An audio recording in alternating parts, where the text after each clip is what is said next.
Approach to the silence. Wrong thinking produces inharmony in our body, which in turn produces sickness. Our bodies sometimes are instantly reharmonized while in the silence. In the silence, our minds become passive, open, free, and loving, at which time the infinite master of harmony touches the mental chords of our being and we are well. Just as the piano can be tuned, so can the mind. Man's body is made up of 12 octaves, the same as in music. All matter is music. All matter is composed of 12 octaves. Wrong thinking produces inharmony in some of the octaves in our body. Right thinking tunes these organs, puts them back into their normal condition. Boys have their little steel magnets by which they pick up small pieces of steel, pins, and so forth. When overworked, these magnets no longer attract. Then the boys take their magnets, have them rubbed against strong magnets or remagnetized with an electric current, and their power is quickly restored. So with our bodies. Mind is the re-electrifier and reharmonizer of the octaves into all harmony. Right thinking, therefore, is the most important thing in life. As a man thinketh in his heart, so is he.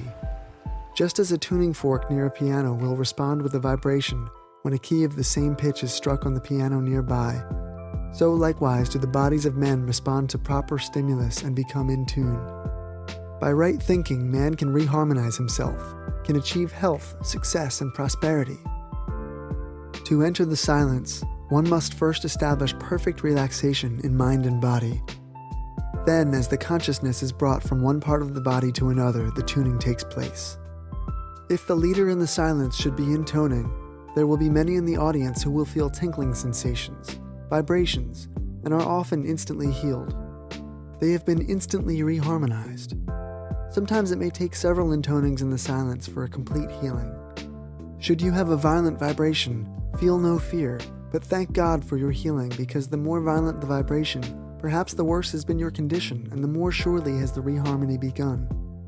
Some people will feel this vibration for hours, even days, throughout which there is always healing. Others may not feel the vibration at all. Yet if there has been any inharmony in the bodily organs, these organs are unconscious to the conscious intoning reharmonization. Many people who have been healed of divers and many malignant diseases were at no time conscious of any vibration. Never be discouraged if you feel no sensation. If you do feel a vibration, know that you are susceptible and on the high road to a healing demonstration. The one intoning may or may not be feeling vibrations. Religion is the life of God in the soul of man.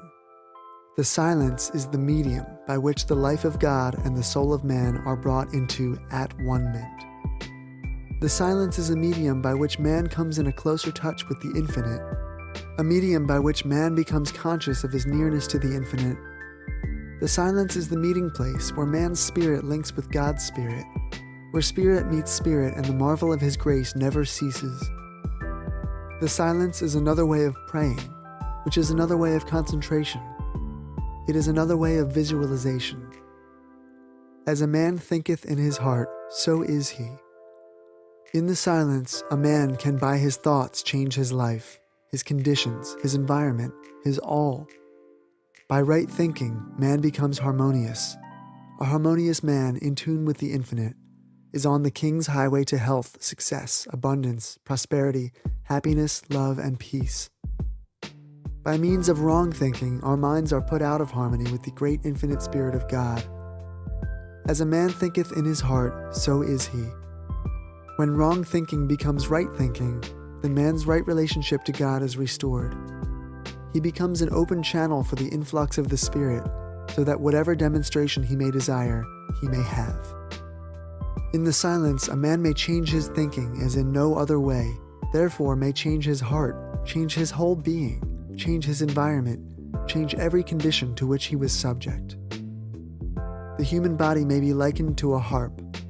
When man thinks rightly, his body is in tune, but wrong thinking creates inharmony in the body and produces sickness.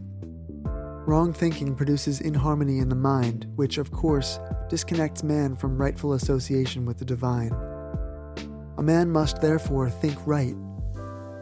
Yet, because of centuries of erroneous conception of God and of the world, man has been a negative instead of a positive being, and his unwisdom has reacted upon the present generation. We are mental sending and receiving stations. What we receive depends upon how we are thinking now. For success, health, and happiness, we must, in the silent chambers of the soul, change our thinking if we are holding negative or inharmonious thoughts.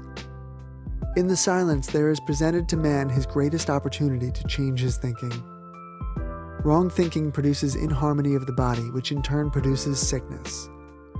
If we change to right thinking, we have health, success, and happiness. Therefore, the silence, when properly used, reharmonizes our bodies and minds through the simple agency of right thinking. There are steps of approach to the silence.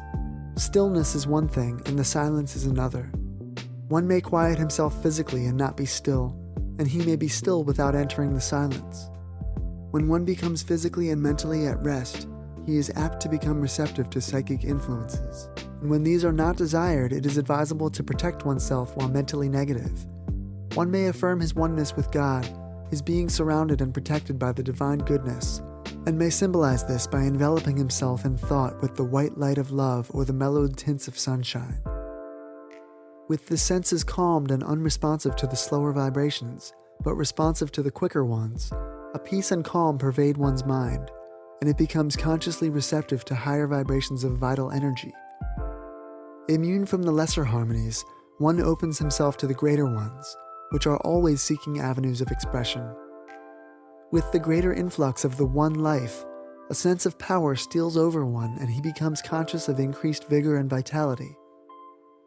In relinquishing specific thoughts, one opens inwardly rather than outwardly, and becomes receptive to subconscious impressions that are directed by his conscious affirmation of fundamental truth. The subconscious responds by returning to the conscious the logical sequences of the truths that have been consciously impressed upon it.